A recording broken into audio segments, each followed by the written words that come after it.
nariyan ka, bumabagal ang ikot ng mundo. Hindi kita dapat ginugusto, pero natutukso.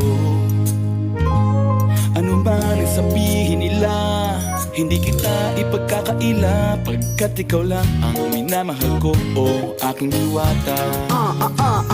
Aking diwata. Ikaw ang pinakamaganda, pag pinagmamasdan kita para nagmamalik mata. Diwata. Tamang hinala, di makapaniwala na nakita na ang pinakamakinang natala. Diwata. Walang katapat, pagkamat pinagbawalan, di paglalaban ka sapagkat ikaw lang ang minamahal ko, o aking diwata.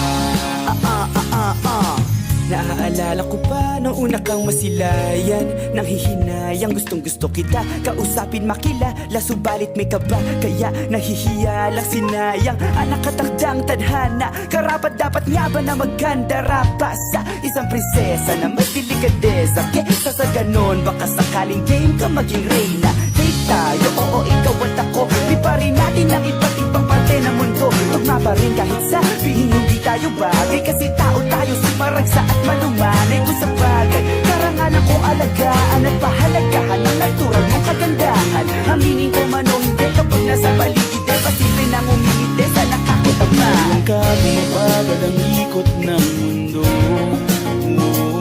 Hindi kita dapat ginugusto, pero natutukso. Ano man ang sabihin nila, hindi kita ipagkakaila, pagkat ikaw lang ang minamahal ko, o aking diwata. Aking diwata. Ikaw ang pinakamaganda, pag pinagmamasdan kita para nagmamalik mata. Diwata. Tamang hinala, di makapaniwala na nakita na ang pinakamakinang natala.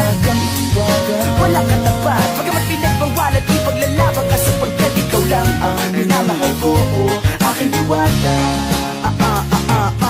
Nung nakita ko siya, di makapaniwala.